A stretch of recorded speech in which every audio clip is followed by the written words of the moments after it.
Hello dear student, welcome back to my YouTube channel. तो आज हम डिस्कस करेंगे कोडोमिनेंस, जो कि बहुत इंपॉर्टेंट टॉपिक है। अभी रिसेंटली बोर्ड एग्जाम्स में 2023-24 वाले सेशन वाले स्टूडेंट्स के एग्जाम में ये क्वेश्चन भी आया, व्हाट इज़ कोडोमिनेंस। तो इसमें या तो आप थ्योरी लिख दीजिए, आप ये चार्ट बना दीजिए, you will get full marks. So let's begin. तो अभी हमने सबसे पहले डोमिनेंस पढ़ी, फिर हमने इनकम्प्लीट डोमिनेंस पढ़ी, फिर हम पढ़ रहे हैं कोडोमिनेंस। मतलब डोमिनेंस थ्री टाइप्स की हम पढ़ रहे हैं। इनकम्पैरेट थी हमारी डोमिनेंट जीन, तो वो हो गए जो फर्स्ट जनरेशन में विजिबल हो रहे हैं करेक्टर्स, वो डोमिनेंट होते हैं। इनकम्प्लीट मतलब ऐसे क्रॉस जहाँ पे कोई भी one gene is not in completely dominant over the other. जब दोनों जीन्स आपस में एक दूसरे के ऊपर डोमिनेंट ना हो करके कोई एक अलग कॉम्बिनेशन बना देते हैं, तो उसे बोलते हैं इनकम्प्लीट। अब थर्ड हमारा को डोमिनेंट। सो लेट्स सी कि को डोमिनेंस क्या होता है। को डोमिनेंस जैसे आप देख सकते हैं, हम जो एग्जाम्पल पढ़ने वाले हैं या ब्लड ग्रुप से पढ़ने वाले हैं। Till now we were discussing crosses where the F1 resembled either of the two parents or was in between. दो डोमिनेंस पढ़ रहे थे, इनकम्प्लीट पढ़ रहे थे बिटवीन में। But in the case of codominance F1 generation resemble both parents. तो इसमें क्या होता है कि जो F1 जनरेशन होती है हमारी, वो दोनों पेरेंट्स को रिजेंबल करती हैं। A good example is different type of RBC that determine ABO blood grouping in human beings। तो हम ब्लड ग्रुप्स के एग्जाम्पल से पढ़ेंगे। ABO blood group are controlled by I gene. तो हमारा जो ब्लड ग्रुप होता है वो आई जीन से कंट्रोल होता है। The plasma membrane of the red blood cells is sugar polymer that protrude from it surface and the kind of sugar is controlled by the gene. तो हमारी जो आरबीसीज की जो प्लाज्मा मेम्ब्रेन होती है, इस तरीके से यहाँ से हमारे क्या प्रोट्रूड होते हैं, यहाँ से हमारे शुगर पॉलीमर्स प्रोट्रूड बाहर को निकलते हैं। The gene has 3 alleles. हमारे जो आई जीन होता है ना, इसकी 3 अलग अलग फॉर्म होती हैं। तो 3 जीन्स हमारे ब्लड ग्रुप कंट्रोल कर रहे हैं, आई ए, आई बी एंड आई। आई को हम आई ओ भी कह सकते हैं। The allele I and I B produce a slightly different form of sugar. जो आई और आई बी होते हैं ये अलग टाइप की शुगर बनाते हैं, while I does not produce any sugar. और आई जीन हमारा कोई भी शुगर प्रोड्यूस नहीं करता है। Because the humans are diploid organism, each person possesses any two of the three genes। तो ह्यूमन बॉडी में तीनों जीन तो किसी की बॉडी में नहीं होंगे, इन तीनों में से कोई भी 2 जीन्स होंगे।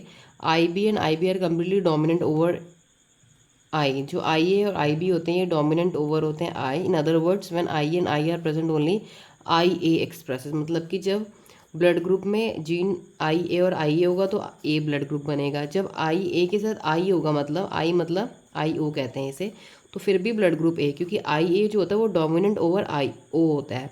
आई A dominant over I O, I B dominant over I O. जब ये कॉम्बिनेशन होगा तब भी ब्लड ग्रुप क्या बनेगा, B.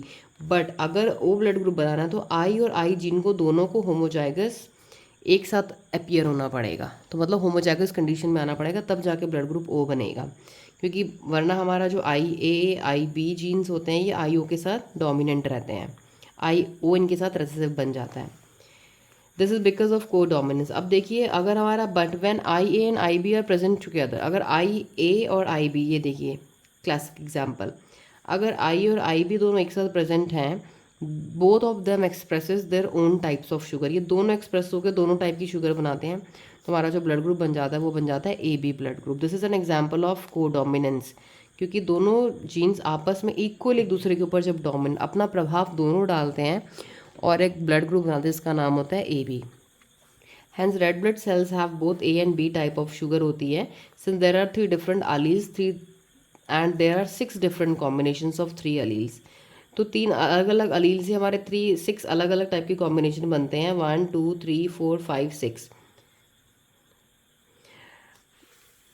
And therefore total 6 different genotypes of human A B blood groups. तो हमारे 6 डिफरेंट जीनोटाइप्स की कॉम्बिनेशन मिल जाते हैं ह्यूमन ब्लड ग्रुप के। Do you realize that the example of ABO blood grouping also provides a good example of multiple alleles? तो ABO blood grouping एक और अच्छा example देता है, वो हमारा multiple alleles का होता है। Here you can see that there are more than 2, that is 3 alleles। तो AB blood grouping हमारे, आपको पता है more than 2 alleles, 3 जीन्स तो वैसे भी होते हैं। तो multiple alleles पे क्या होता है कि more than 2 alleles या 3 alleles होते हैं governing the same characters। तो मल्टीपल अलील्स में भी यही होगा कि मोर देन 2 अलील्स हैं और सेम करेक्टर को कंट्रोल कर रहे हैं। जैसे हमारी बॉडी में ब्लड ग्रुप में क्या था, आई ए आई बी और आई तीनों थे, करेक्टर क्या कंट्रोल कर रहे थे, blood group. Since in an individual only 2 alleles can be present, multiple alleles can be found only when population studies are made. Occasionally a single gene product may produce more than one effect. For example, एक example दे रखा है इन्होंने यहाँ पे, starch synthesis in pea seeds controlled by one gene. Suppose starch जो होती है, शुगर जो बनती है वाटर के बीजों में, वो एक जीन से कंट्रोल हो रही है।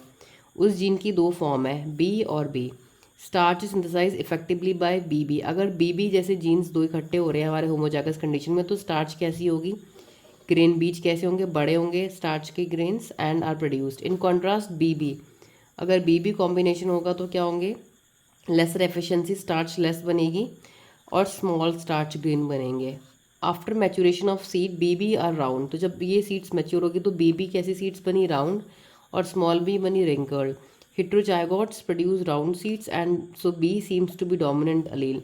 तो हेट्रोजाइगस सीड्स हैं जो कैपिटल बी और जो स्मॉल बी है, इसमें जो सीड्स बन रही हैं वो राउंड बन रही हैं, क्योंकि जो बी इसमें बता दिया कि बी जो हमारा है वो डोमिनेंट है। But the starch grain produced are of intermediate size in B. और इसमें जो स्टार्च ग्रेन का जो साइज़ होगा वो क्या होगा, दैट विल बी इंटरमीडिएट, मतलब मिड, ना ज़्यादा बड़ी सीड्स होंगी ना ज़्यादा छोटी सीड्स होंगी, बस सीड्स की शेप कैसी होगी, round. So if starch grain is considered as the phenotype, then this at from this angle the alleles show incomplete dominance। तो अगर स्टार्च ग्रेन का अगर हम साइज देख रहे हैं फिनोटाइप के रूप में, तो हम कह सकते हैं कि इसमें हमारा इनकम्प्लीट डोमिनेंस हो रही है। क्यों? क्योंकि हमने स्टार्च की साइज़ लिया था एक बड़ा और एक छोटा लिया था, बी बड़ा था, बी छोटा था, और जो बी और बी कॉम्बिनेशन बना वो इंटरमीडिएट बन गया, जो कि था भी नहीं। तो ये मतलब इनकम्प्लीट डोमिनेंस के एग्जाम्पल ये भी स्टेट करता है। Therefore हम कह सकते हैं कि dominance is not an autonomous feature of the gene और the product that it has information for. It depends as much on the gene product and production of a particular phenotype from this product. तो ये हमें बताता है कि जो हमारा gene product है और उसका प्रोडक्शन जो फिनोटाइप वो प्रोड्यूस कर रहा है, वो पर्टिकुलरली फिनोटाइप हम जो चूज़ कर रहे हैं in case of more than one phenotype is influenced by the same gene. वो हमारे एक जीन से ज़्यादा इन्फ्लुएंस हो सकता है।